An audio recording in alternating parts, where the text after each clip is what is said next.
The community mental health center that serves the neediest area of Indianapolis may be closed. The crisis is in the mental health system, and the latest symptom is at Midtown Community Mental Health Center. They're facing millions in debt while government agencies battle each other over who will pay.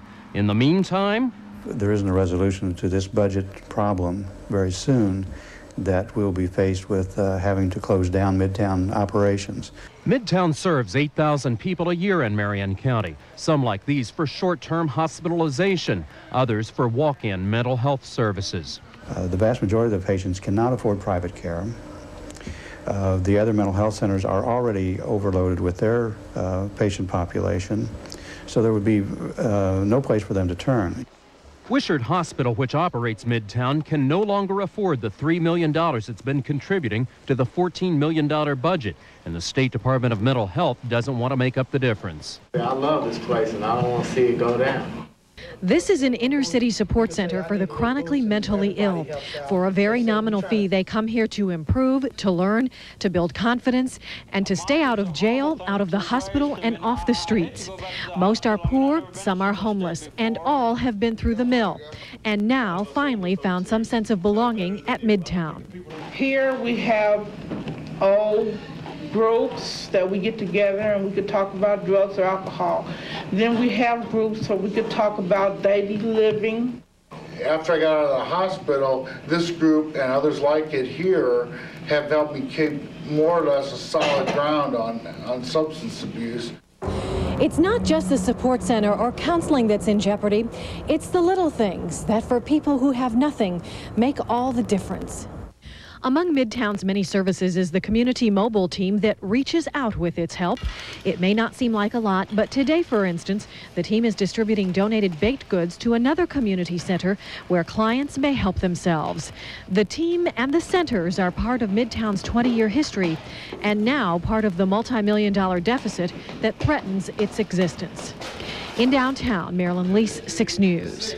In the meantime, the dispute raises concern for 2,000 Indianapolis residents who depend on Midtown for regular mental health treatment. Who cannot survive in the community without active treatment.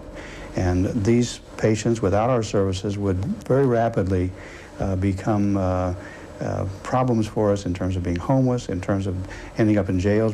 An outcome that many see as not only morally wrong, but also more expensive. As of now, Midtown is funded through June 30th, but there's no resolution as to what will happen after that. And some see this as another example of a state mental health system on the verge of crumbling. Greg Todd, 6 News. Live from Indianapolis, presented in high definition, this is Fox 59 News, live at 5. Well, it is a new state-of-the-art community center helping Hoosiers deal with mental health and substance abuse issues. This is the Eskenazi Midtown facility. Its site's been under renovation for months now, and today the new area is unveiled. You see all the balloons and celebration here. The James Wright Center is an inclusive treatment facility where people can get everything from therapy and group sessions to art and ceramics classes. Can come here and get a multitude of services and not have to go to different sites throughout the community. Most of our patients take buses for transportation and things like that, so it's a one-stop service for them here. And listen to this, health experts tell us 1 in 5 Hoosiers actually lives with some sort of mental illness. The community mental health sites have expanded to 20 locations throughout the area now.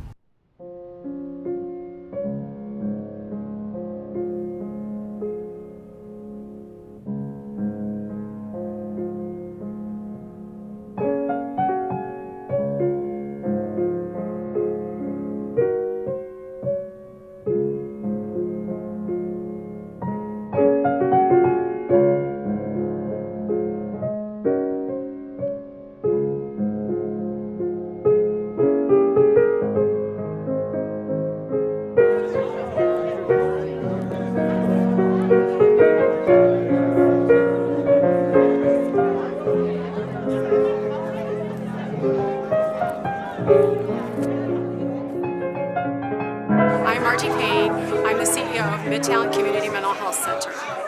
And we're here today to celebrate Dr. James J. Wright, who was our director from 1971 till 1986.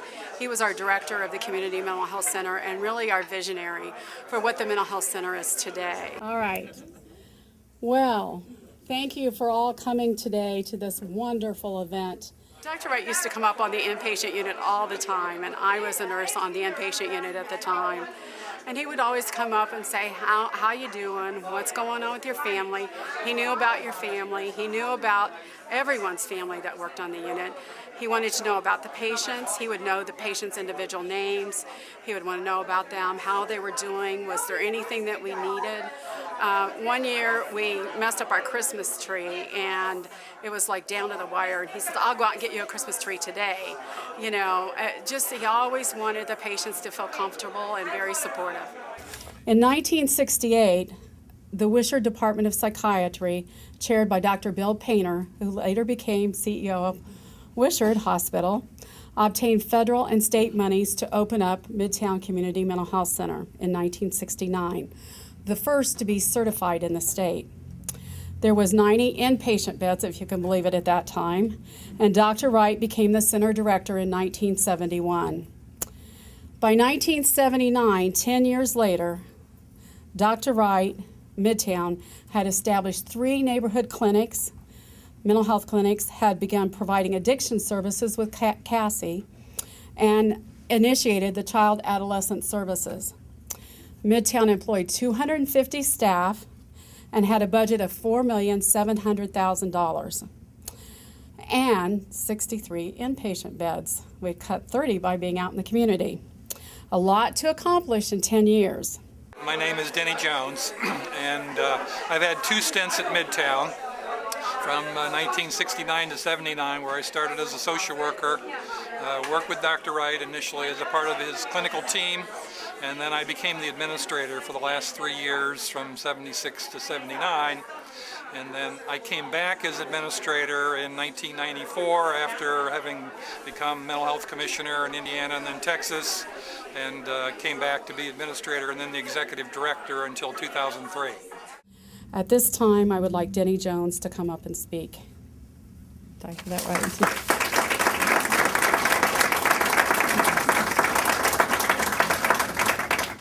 Well, this is a great celebration here, naming one of the primary buildings for Midtown after one of its heroes, Dr. Jim Wright.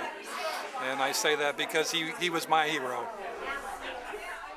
Thank you, Margie. It's great to be here. Great to see some new people and a lot of people that go back a few years with me. And this is a great day for Midtown and Wishart because no one cared more about Midtown than Jim Wright. He led it, he served it, he breathed it. And it's so fitting to have his name on this building. It truly is. I can't tell you, I've got goosebumps already up here just talking about it. And we'll try to get through this, Jan. We'll do our best here. At the outset, I want to commend Margie Payne and Lisa Harris and Matt Gutwein here for their support for not only this building happening, but for their support for putting Jim Wright's name on this building. I think it's just great.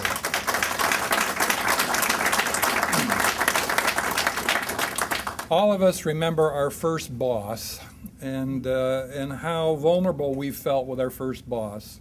Well, Jim Wright was my first boss. Fresh out of graduate school, wet behind the ears social worker. He was the team director when I first came to Midtown, 1969. I say that softly. At first, I felt pretty intimidated because, one, I didn't know anything about what I was doing, and that's always intimidating. But secondly, Jim, for those of you who knew him, was a little bit of an intimidating guy. And I couldn't quite figure him out. I mean, he seemed so smart, and he seemed so intense, and he was kind of inward, kind of quiet, but an intense sort of guy. But as the months and years went on, he became the center director, and lacking with some lapse in judgment, I became his administrator. And the two of us then had an opportunity to work together very closely. And my respect and admiration for him as a person and as a leader just continued to grow. He was smart. He was one of the smartest physicians I ever had the opportunity to work with. And he was intense, and he was a pretty quiet guy and a pretty inward-looking guy, but for those of us who had the privilege of working closely with him, I think came to discover that that intensity was coupled with tremendous creativity. He was an early morning guy. I thought I was an early morning guy, but damn, I couldn't get to work before him. He was always there. I don't know if he ever slept, Jan. Did he sleep? Not a lot. Well, he couldn't have. And he was not only there, but I can just remember distinctly, and this, we're talking like 6:30 in the morning, he's popping into my office and said, well, I had this thought, and what do you think? And so he was just constantly thinking about ways to make it better. New services, new ways to configure, new roles for people. There is no way that Midtown would be what it is today without Jim Wright's early stamp on it. And I'll just give you a couple examples, and I know Alan's going to talk here because he was one of the early directors here of the crisis services at Midtown. But the crisis team was, I think, the first in Indiana. Is that correct, Alan? And that was Jim Wright. Let's get a 24-hour crisis team and put it in place. Margie mentioned the CASA program. Probably not very many of you in this room are old enough to remember CASA, but it was, some of you do. It was a freestanding drug and alcohol program, and we're talking now in the late 70s. It was a mess, in a word. And so people approached Midtown around, would you take this on? And I guess the less brave would have said thanks, but no thanks. And after due diligence and months of talking, I remember a conversation in his office one morning. He looked at me and he said, "Well, I think this is the right thing to do. Do you agree?" And I said, "Yes." He said, "Well, let's do it." Professionally, there were just so many examples when I worked with him as administrator of what I would just call flat-out courage, willingness to do the hard thing that was also the right thing to do. And so that was really the genesis of what became a comprehensive drug and alcohol program at Midtown. Children's services. Nobody knew how to do that at that point in time. Pursued a federal grant in addition to the foundation grant, and that was the beginning of a comprehensive child and adolescent program, which Midtown, in my estimation, has one of the best in the state and probably in the region here today. I mean, all of those were Jim Wright decisions. He was a private, quiet guy, but that demeanor, I think, sometimes masked the incredible compassion that he had. And when you talked to him and got to know him, he had great compassion for patients, great compassion for staff, and his first love, his family. And if you wanted to see his eyes light up, just say, how are the kids? And you'd suddenly see that sort of, you guys know it, that intense look that he had, when he was, and smile would come over his face, and as he would talk about all of you. I mean, he just loved his family. He loved nature, he loved birding, he loved music, he loved to read. He was kind of the quintessential Renaissance guy, I mean, in a lot of ways. I mean, he was just really a very, very interesting person to know, above and beyond mental health. People may not realize with today's eyes what a risk-taking pioneer he was. Midtown was not only the first mental health center in Indiana, but one of a small number in the country at that point in time.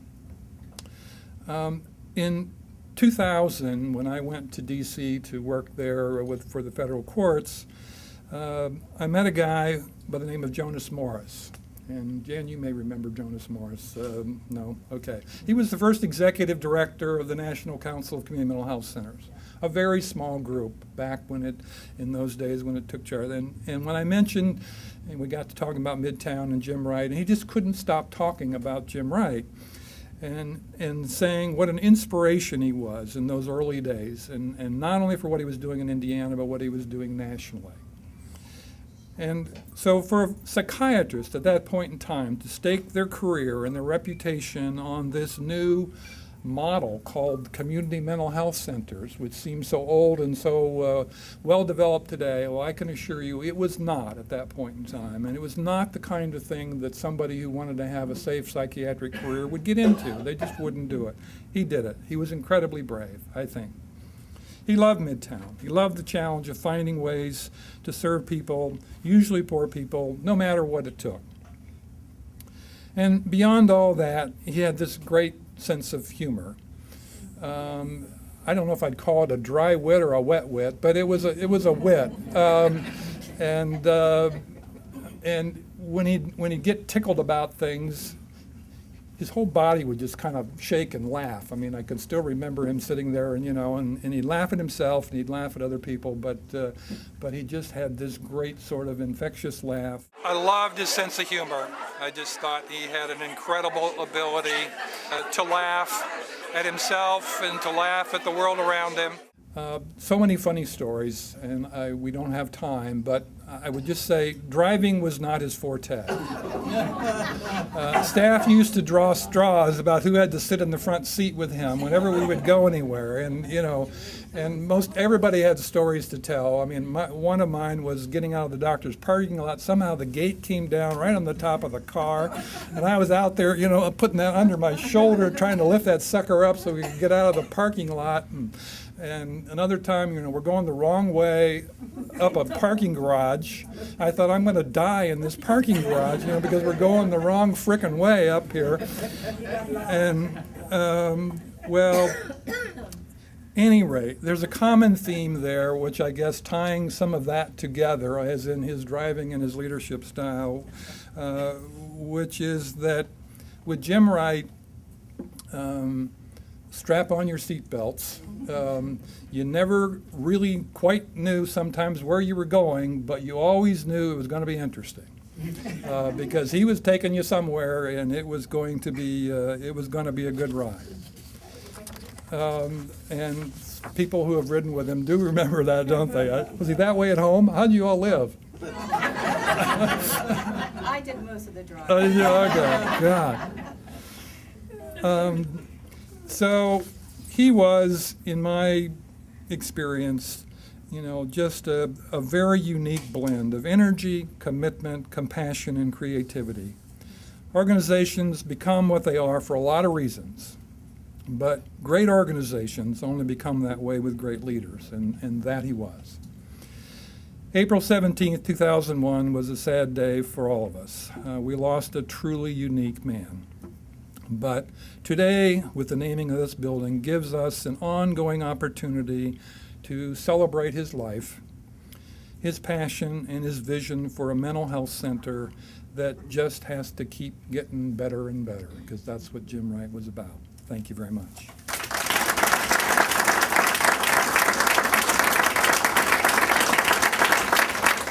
Jim is just a remarkable individual. He was an inspiration for the Mental Health Center. If it were not for Jim, we would probably not have the Midtown that we now know Midtown to be. I'd like to invite Dr. Alan Schmetzer, professor and interim chair of the Department of Psychiatry, ran the crisis unit and the crisis program for over 20 years, director of Midtown for a few years. He's done it all and continues to do it all. So, Alan. Thank you, Margie. And thanks to all of you for coming out today. Jim would be pleased to see how things are going at Midtown. He'd certainly be pleased to see many of his friends still here to do the good work, and he'd be very pleased to see how many new people we've signed on. I'm going to talk a little bit about Jim Wright as a mentor. Now, most of you who have heard me speak before, which is not everybody, but a few of you have, know that I usually have notes that I've worked on. I've got a PowerPoint to distract your attention from me. I have all kinds of things to visual aids and stuff to make this go better. When Margie asked me to talk a little about Jim Wright, I thought, no, I'm going to do this extemporaneously.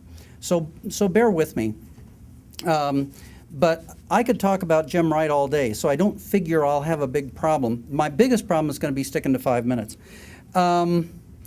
When I graduated from the residency, actually, Dr. Wright and I talked about my coming to work for Midtown.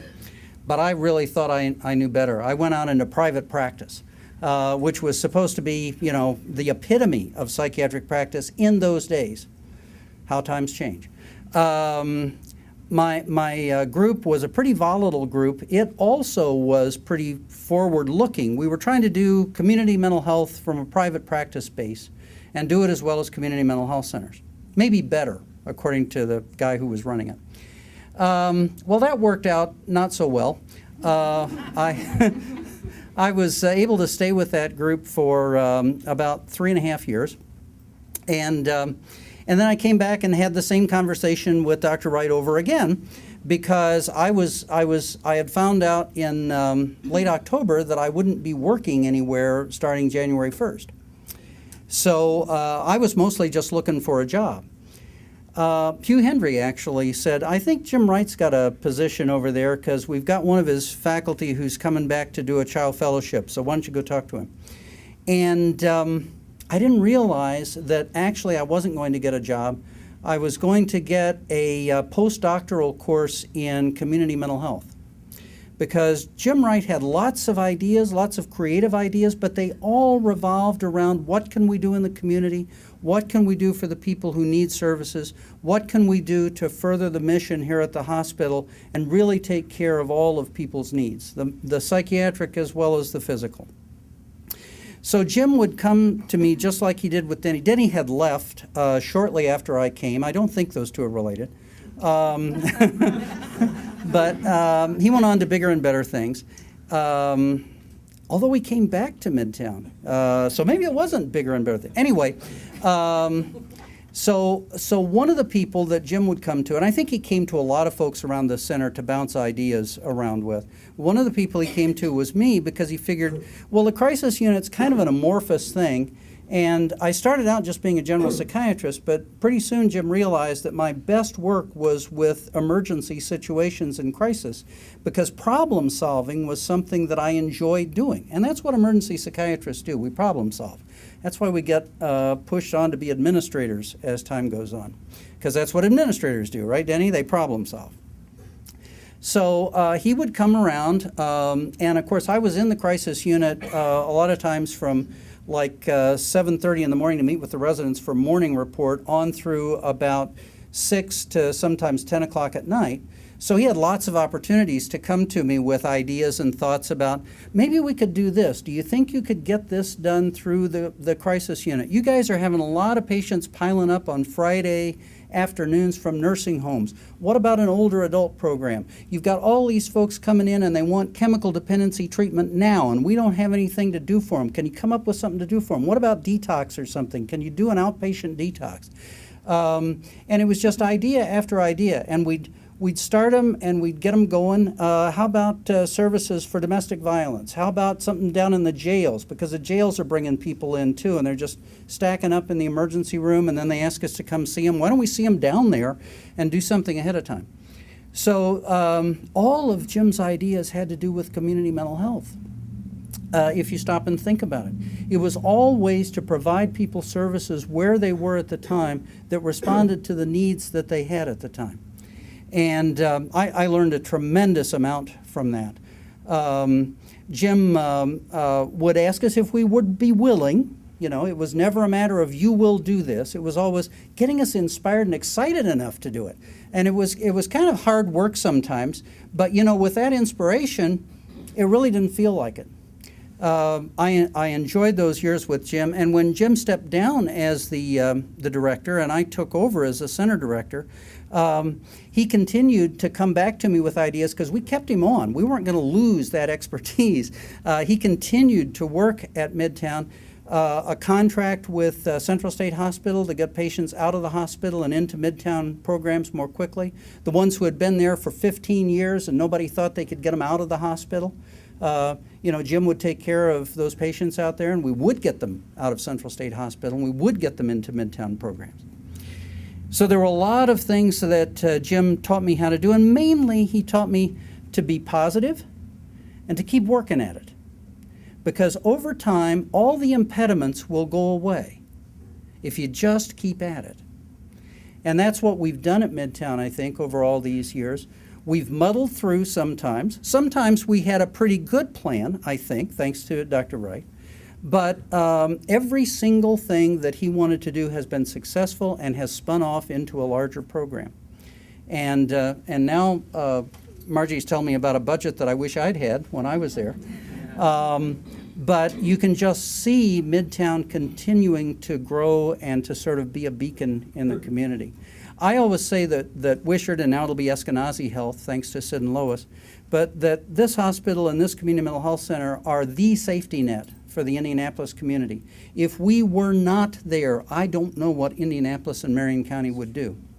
We provide things to the people here that they really need. Now, Jim was in the hospital so much that I didn't know he had a family until late in my interactions with him. So I didn't get to ask about the kids very often because they seemed to be like a figment of his imagination or something, I thought. He'd be in there sometimes at 3 in the morning. So then as I got to know Jim a little better and got to meet his family, I found out that, by golly, as a good physician, you need to be multi-talented in terms of what you do clinically, and you really need to pay attention to that family, and Dr. Wright did that. I don't know how he did it. I don't know where he found the time. It was probably mostly his wife. And the kids were good kids, mostly, from what I hear. That probably helped. But it was just phenomenal to go over there and see what a loving home you could make on probably 20 minutes a week, which is all I figured he probably had. But that balance I've also tried to learn from. There was so much that Dr. Wright could teach us that it's just phenomenal to see all of you here today and to have this center named in his honor so that people won't forget him. I talk to residents still and medical students about Jim Wright because they didn't usually, even when he was here, they didn't usually get to meet him because he was always busy and he was always doing things. But the lessons that he taught me, I try to continue to pass on because there are lessons in living as well as in doctoring. And I think they're important for people to continue to learn. So thank you all for coming here. And Margie, it's the next step, I think. Was that 5 minutes? Well, let me tell you about today. Midtown has 20 different sites in the community and has 23 IPS schools we're in, several nursing homes and assisted living, and group homes and cluster apartments. Staff literally touch down in 87 sites a day. That does not include the daily visits under the bridges and in the streets, taking care of the homeless individuals that need our care. Today we have a budget of $40 million and we have 625 staff, 19 inpatient beds, and with this building we will have 15 crisis respite beds, which is state-of-the-art, brand new for us, that we will actually be in the community and patients can come there and stay in respite for a few days to get better and then go back out in the community versus having to go to the hospital. We also will have primary medical care services here on site, and we currently do right now, but we only have 2 exam rooms and we'll be expanding to 6 so that we can meet the need of all of our patients here needing medical care. We provide 16,000 unduplicated patients per year and provide 650,000 visits in our center per year. We provide all through the age continuum, and our mission is to provide services and treatment for the chronic mental illness, addictions, and for children. We provide early intervention and prevention services through our PARC program. That is to patients who, from age 14 to 25, are beginning to experience symptoms of schizophrenia. We get them in early to treatment. Early treatment then prevents the chronicity of the illness over the long term, and we're very excited about that program and want to expand that program so that we can intervene earlier. I, like Dr. Wright, he stated, frequently said in his writings, yes, there will be lots of change coming. I am confident that the staff at Midtown and the programs will meet the challenges ahead, and I absolutely agree with him. This new building, the Dr. James J. Wright Center, will provide integrated primary care, mental health, addiction services with the best practices of community-based care anywhere. Motivational interviewing, dual diagnosis treatment, pharmacological intervention, nursing services, case management, all that you'll hear on the tour today, so make sure you take the tour. This was the vision of Dr. Wright's. It is our vision that community-based care keeps patients in the community functioning at their capacity, and the center providing the care in the community and in the homes. For that reason, we are here today dedicating this building to the Dr. James J. Wright Center in his honor.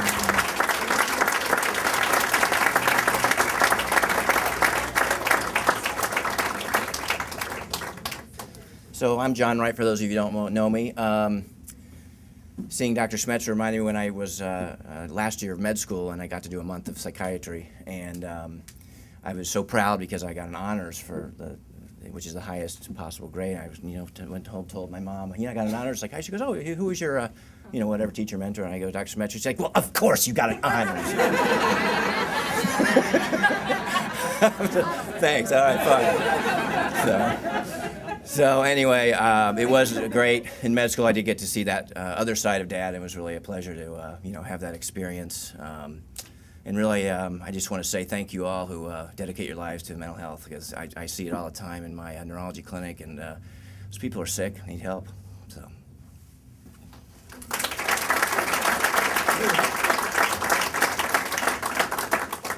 Hi, I'm Steve Wright, Jim's youngest and favorite son. By far.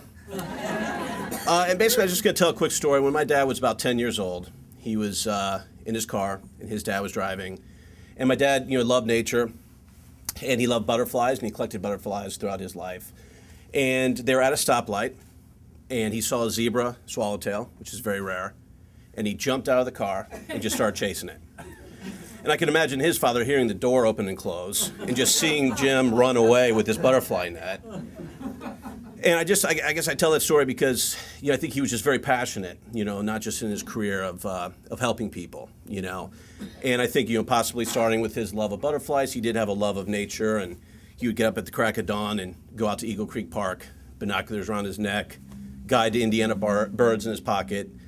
And that led to gardening, sort of, especially in his retirement. He built a garden that he loved, his little piece of heaven in our backyard. But other than his family, perhaps his greatest passion outside of his work and helping people was the piano. He played the piano. He absolutely loved it. That's what he did in his free time. That's how he relaxed. And loving something that much and being passionate about it, he became damn good at it. And I remember as a kid, I'd be hearing him play, and I'd be, trying to sleep. And he'd be playing something so sad and so beautiful, I'd come out, kind of blanket in hand and, tearing up, going, please play something happy. And I figured out finally what that piece was that he was playing, which was Rachmaninoff variations, 18th variation from a theme of Paganini. And we recently discovered that he recorded that exact piece, so I was very pleased to find that.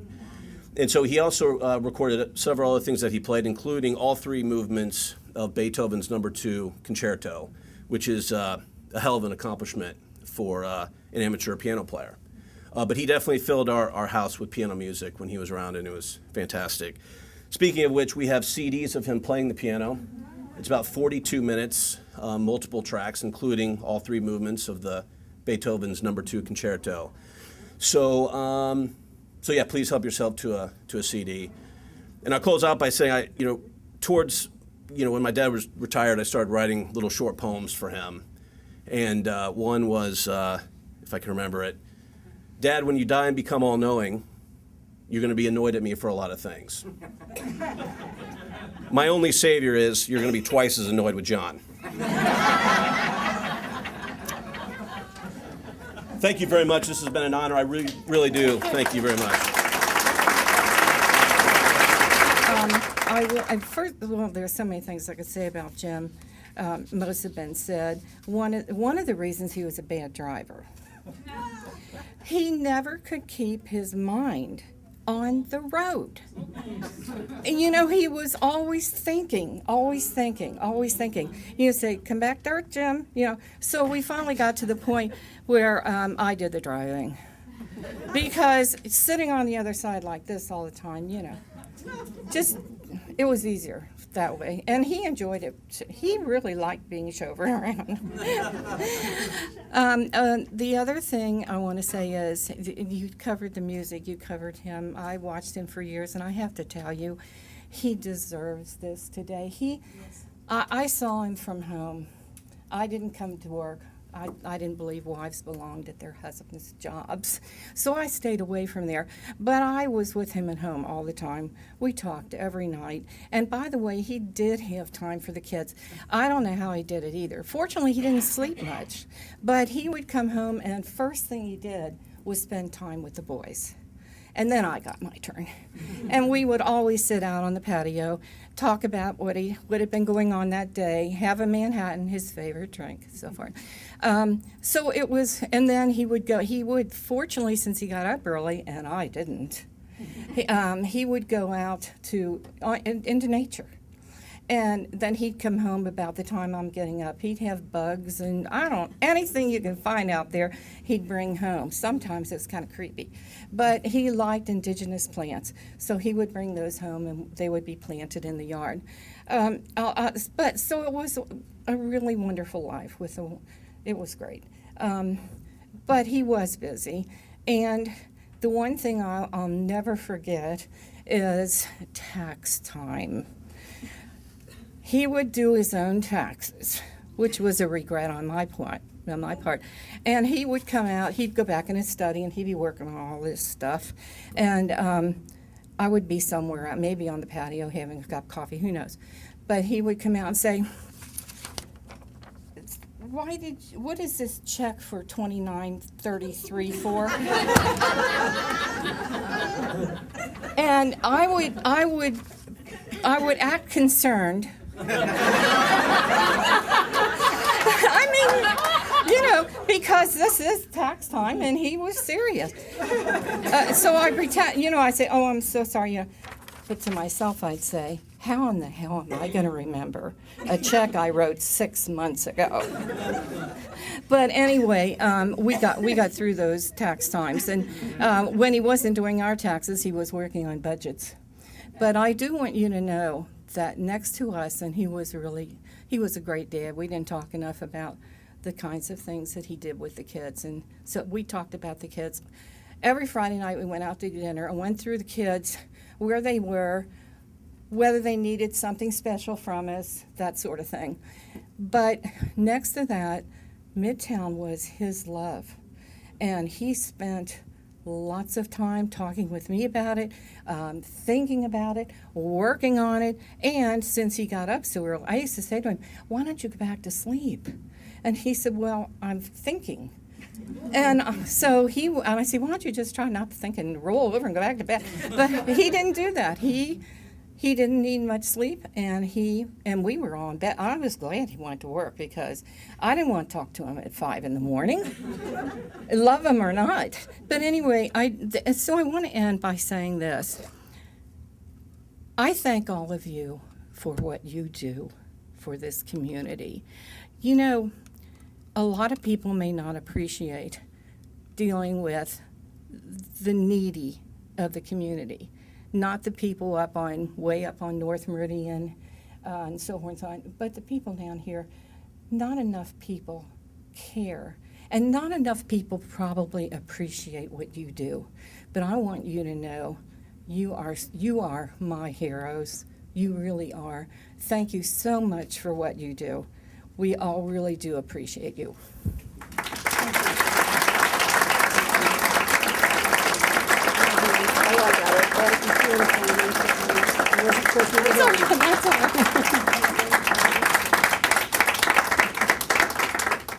Now I'm going to cry.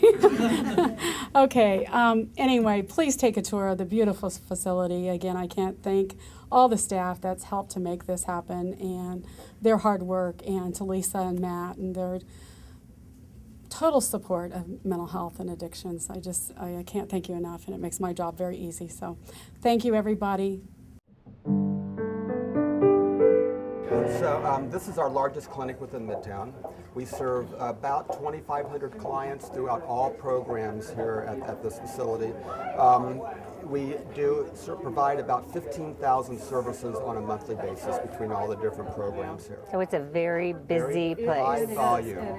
And thinking about the numbers, this area, and I was telling Steve earlier that this from about here to our left was the original lobby. And that included the registration, the check-in desk, seating for the clients, and so on.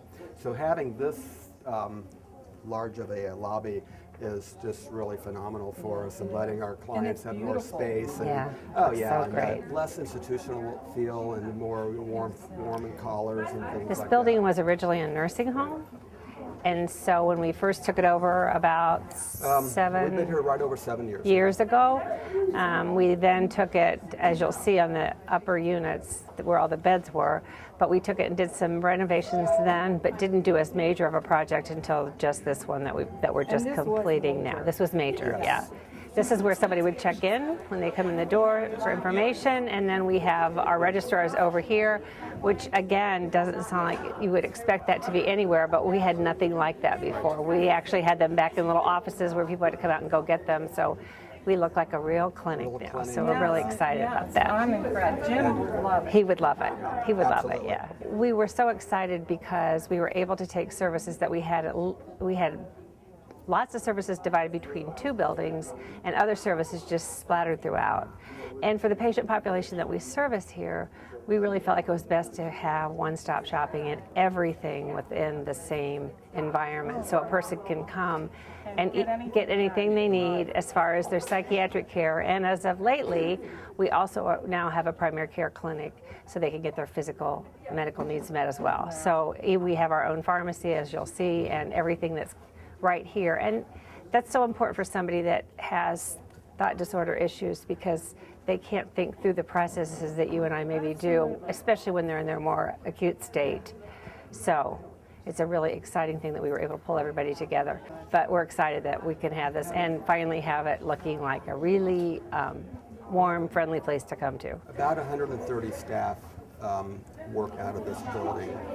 Most of them are, probably about half of them are community-based, who they are really spend most of their time in the community, in the clients' homes, helping them remain in the community, work on their daily living skills, monitor medications, and remind them to take their daily medication. And then we have other staff that are really more clinic-based, like nurses, therapists, physicians, who really just stay in the clinic. Part of the tour, you'll have to use your imagination, because it's not done yet, and I'll take you to back, and that's really under construction right now, and show you there's a rendering of what it will look like when the drop-in area is done. So if we want to maybe move in that direction. And then Great. That's going to be the pop shop, which I think is over there. Gotcha. Yep. The pop shop is really neat. A lot of our clients work in the pop shop. It's a little shop for food, and they're trying to get healthy food now. That's what we're really trying to do. And so it's a place to socialize. Yeah, that's really good. That is good. We have a social area. Yeah. So that's what this really is about. This is about socialization. I shared a story with your son earlier to say that one day I was getting on the elevator on a Monday morning at 8 o'clock, and I was just like, oh my gosh, it's Monday, and there was another employee, and I was about to say that when two clients were on and looked at each other and said, thank God it's Monday. Oh my God. So it just changed my whole view. Never, because that is what, come Monday, they're lined up ready to come here, because this is a place that they come and they're accepted, and they, have people that will help them meet what they need to help, right, and really respect them. We respect them. We learn lots from them. They're very, very talented people with lots of skills. Their survival skills are amazing, so we all learn a lot from them. But we also have an outdoor patio area, so that in go out into warm weather. If you would like to pardon the noise here with the equipment for the air returns. Oh, this is real. So we do cookouts sometimes out here, and it's just a wonderful place for them to be able to come out and. I love it. Yes.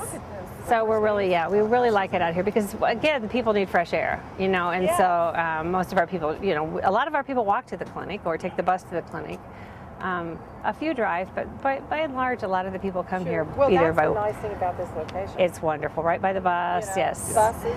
Yes, Yeah, it's wonderful. that's Yes, really good. so it's The wonderful. clients actually do the planting of the flowers. So that's really? part of, they enjoy getting out and. So this is like a home for them. Absolutely. It is a day home for sure. Yes, yeah, they that's really, great. Psychologically, that's. Really well, and they know we are here for them. People that come to work at Midtown. I think that's one really unique thing is that if you don't have a passion for this patient population, it's really would be hard to work here because it just wouldn't fit. Oh, really? And so I think you will meet mostly people who are extremely passionate about wanting to work with this specific patient population. That's hard. That's why I wanted to say something about that. Oh, it was great that you think. Yes, it was great. They really are my heroes. They're the community heroes. Thank Probably you. don't get a lot of. No, not a of them lot. don't have a lot of support, natural supports in the community. So we are their family in a lot of ways. Exactly, and that's fantastic. They come in and they want to do things for us to thank us for what we do. God, and that's great. and it's the pop. The pop shop, a place that they can, run, and we're trying to get it to a little more healthy foods, but places people can come and buy. We don't let anyone be hungry here. When they're during the day, they figure out meals for people if they need them. Monday. Yes, absolutely, absolutely. So the new pop shop will actually be over here, and if all these walls here will be gone with the remodel, and that end will actually, and you'll see it when we go around to the other side. We'll go up against the kitchen, and there'll be a door, like a sliding door that they can go and do cooking groups, or if we're having like a cookout for the clients, they can do some prep in there, and have like a serving window out into this area. Very nice. And then on the other side is a little group room. So when they do a cooking group, then they can go on the other side. They can sit down and eat the food they prepare and talk about nutrition and other things. One of the most important things we're able to do with this clientele is to really work with them on daily living skills, things that you and I do and maybe don't take for granted they may or may not have been used to, and we really work with them a lot on their daily living skills. So cooking, eating, shopping, those kind of things are very important for us to work. How to ride the bus, all those kind of things are things that we spend a lot of time doing. So this new kitchen will be awesome. The program's been here since 2001, and one of our very first service projects was 9/11. We opened the program in August, and in September that tragedy occurred. So we decided, the clients decided that they'd like to make cards for 9/11. So we sent them to New York City, and we have information there from the City of New York, a thank you letter to us. So that was really nice. We created this program in hopes that it would help to build skills for our consumers, pre-employment skills, helping them with managing symptoms of their illnesses, and also decreasing hospitalization, and I think pretty much it's done that. So all functioning levels are welcome in this program. It works really well. One of the things that we do here is obviously they can create hand screen paper. We make our own handmade paper. We have a die cut system that cuts out different shapes for our cards, and we can do all occasion cards. We have provided cards in the community to different places like Unleavened Bread, which is a small Christian luncheon cafe. We have a flower, it's called the Flower Cart in Pendleton. They purchase cards from us. So we're really getting information out there that helps our consumers and helps the community be more aware of the skills with our consumers. So one of the things they're able to do is work in here at very many different stages of when they're feeling symptoms of their illness. So one of the very basic things that they do is shred paper. So we bring in recycled tablecloths and napkins and everything that we can get our hands on, and they then shred those papers. And for somebody that wants to participate but may not have a lot of ability today to concentrate, it's a fabulous chance for them to contribute and in the end produce a product. So you might explain the paper making that you do. They throw all that then into a blender. They tear up paper, so people who have a lot of trouble, like she said, with concentration, maybe anxiety, that's a really good task for them in terms of tearing up the paper. It relaxes them. We also have a paper shredder. So we do it on both levels. They tear that up, put that in the blender, add water to it. So it's a multi-step task that creates that piece of the card product. And as she said, we take lots of donations too. We like to be pretty green in here, so we recycle lots of material. Try not to throw things away. We reused cut up paper and we just reblend that to make more paper. We've taken donations for greeting cards, and we upcycle the greeting cards and create new cards from that.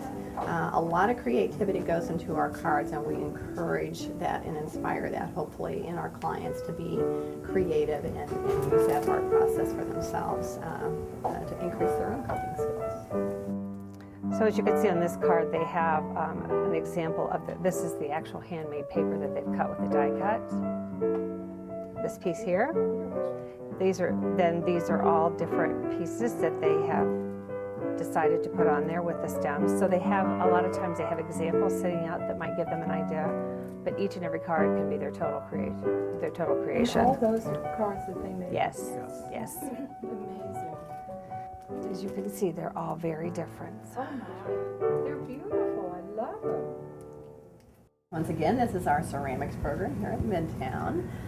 And the philosophy here is very similar to what we do in Card Shop. It's all about self-expression, working on activities of daily living skills for our consumers in hopes that it will increase their overall coping skills to manage symptoms and also prepare them for community interaction and integration with possible employment at some point.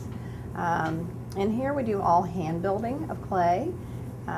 They start with the process of learning how to prepare their clay by wedging it on a specific board, checking things like for air bubbles to make sure that their project doesn't blow up by the time they get it created.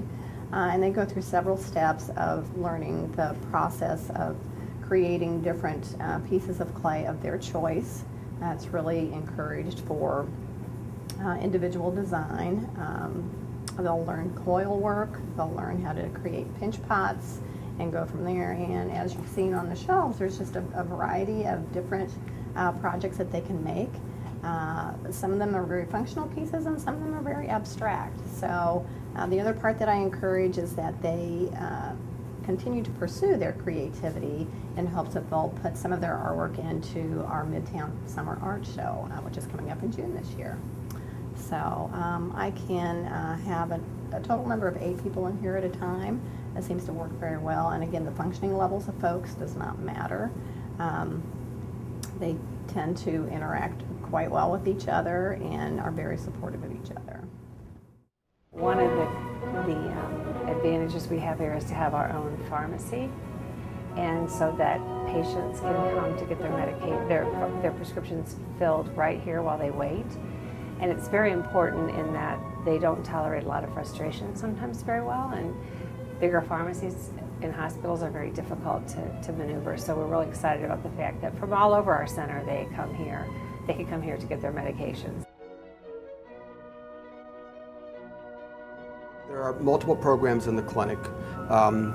We have 4 adult outpatient treatment teams, 2 assertive community treatment teams, and then a STARS program, which is a specialty program working with individuals who have a mental illness and an intellectual disability. I'm Meg Kovacs, and I'm coordinator for the Midtown STARS program. And at Midtown, we're really proud. We serve a lot of variety of populations. The one we serve serves people with intellectual disability in addition to their serious and persistent mental illness. So that what that means is that a lot of folks with a mental retardation, now it's called intellectual disability diagnosis, have a 30% chance of having a serious mental illness. And so that's the population that we serve. At Midtown, we offer a lot of services: individual therapy, group therapy, case management, and a lot of collaboration with the group home systems. The Bureau of Developmental Disabilities is a big partner that we work with. So they provide the residential care, we provide the treatment, and a lot of collaboration with the card shop downstairs, ceramics, and all the acute services at Midtown. Each on the adult outpatient team, it's a combination of clinic-based staff and community-based staff. Individuals who have a serious and persistent mental illness, predominantly schizophrenia-type disorders, bipolar disorder, and other mood disorders. But typically the clients that we serve have a higher level of need to maintain their stability psychiatrically and helping them remain in the community. We go out into the community and work with them on their daily living skills, anything from how to maintain their apartment, how to be a good neighbor, how to do their laundry, how to budget their money so that they can survive on their income. Taking them shopping so they can learn how to buy healthy food and based on their budget. And then we have master's level clinicians who will do some individual therapy and group therapy. We have a dual diagnosis program that's working with individuals with the mental illness and the addictions as well. And our methadone clinic really started with an organization called CASA that we brought in addiction services for the first time into the Midtown system. It's grown and grown and grown. So we were the first methadone clinic in the state. We have intensive outpatient programs for all ages of folks. We do specialty services for pregnant women that have substance abuse problems. And so we're actually considered one of the leaders in the state. We also do research here with the National Institute on Drug Abuse. So that vision from long ago has turned into really helping not only the patients that we serve, but also communities all over the country, figuring out what is the best thing to do and the best practices for those who suffer from chronic addictions across the country. Many things that we do, and as we know here, we're a huge comprehensive mental health center, and that mental health center is co-occurring disorders is really the majority of the patients that we serve. So folks who have mental illness also have addiction problems, and those people who have addiction problems also have mental illness. We have the Midtown Medical Program as well, so that we work on the medical and the behavioral health side as well. That's really important here because a lot of our clients don't do well going out into the clinics in the community for their medical care. So they come here, and then it not only helps, they feel more comfortable here because they know the staff. It's great because the physician from the medical can go talk to the psychiatrist and really address both at the same time, and it's not going to do two different sites and where communication is harder. So that's been great for our clients. You might talk about the teams that we have upstairs. Then we have two assertive community treatment teams, which are very high intensive level of need clients who have a thought disorder, schizophrenia type disorder, who have a history of multiple hospitalizations, frequent contact with criminal justice system, and episodes of homelessness. So they really provide almost the same level of intensity in the community as they would in an inpatient setting. So the whole goal is to keep them in the community, functioning in the community, and without having to use those acute care services out of jail and out of homelessness. And they are a 7-day-a-week service, so that there is somebody working every day. The clients on the assertive community treatment teams have a phone number where they can call at any given time. If they're in a crisis, they can call and talk to somebody. And really get the help they need to keep them really in the community where they're happy, and really where they do the best in their road to recovery. What we see now is very different in that we have two groups of clients that have serious and persistent mental illness. We have a group of clients that have had this for very many years, who have only recently been exposed to all the new medications that are out there, which is very exciting because the new medications are very different than the old medications were.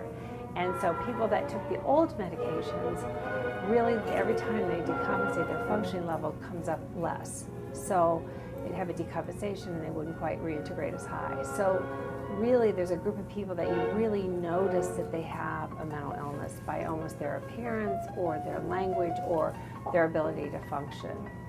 In today's world, if you get diagnosed with one of these illnesses, the newer medications and the treatment that we now know about is much more successful, and we have people that have schizophrenia functioning in life without anyone really knowing that that's the illness that's going on. So it's a huge difference in terms of what we have for today, and that's very exciting to us. The Park clinic that we mentioned earlier is where we send people that have a new diagnosis of schizophrenia. And so they really work very quickly with those people. They do a lot of brain imagery, they do a lot of testing, they do some research to make sure that they're getting the medications that they need, and so that that they will have less decompensations, with the outcome being that they will stay highly functional in society. So a lot of people that we serve here are people that some have been in and out of state hospitals for many years and have been institutionalized sometimes almost. And so we really are trying to bridge both those groups, but we still see a heavier population in the older group here, in the adult group. So we're very excited to see what the trajectory of the illness is affected by all of the changes that we've made with the newer medications and the newer interventions. So. My name is Debbie Hall, and I'm the recruiter for Midtown Mental Health. I've been working here for 41 years. Dr. Wright, when I started, I worked the switchboard. And Dr. Wright was the first person I saw every morning when I walked through the door. Always had a smile on his face, always had something nice to say. When I first met Dr. Wright, I was like everybody else. I was very intimidated by him because I was just the secretary. But then as the time went by, I moved up in the company. Dr. Wright and I got to be good friends, as well as another good friend of mine. Actually, a couple of friends of mine. One has passed on. A very good friend of Dr. Wright's was Virginia Wilcons and Nancy Mahurin, and then myself. And we just kind of hung out together. Dr. Wright would give us a call and say, "Hey, girls, I have a few minutes. Would you like to go to lunch today?" And we'd take off to Papa Joe's on Lafayette Road and have lunch. We went bird walking with him a couple of times. We know he loved birds. We know he'd show us the blue heron. It might be a blue heron that we'd spot if we were lucky. Dr. Wright was not the best driver. We loved him dearly, but Nancy and I would fight over who was going to have to sit in the front seat with Dr. Wright. We would always make sure we had our seat belts on. I particularly remember this one day we were just driving along. We like to call him Mr. Magoo. Of course, we didn't tell him that. We called him Mr. Magoo. We were driving along, and all of a sudden here came a light changed on us. He went right on through the light. We're like, "Dr. Wright, did you just see what happened here?" And we all had a good laugh. We just miss him very much. My other friends have all retired. One has passed away as well as Dr. Wright. And so there's just the two, my other friend and I left. And we talk about Dr. Wright often, about our good times with him.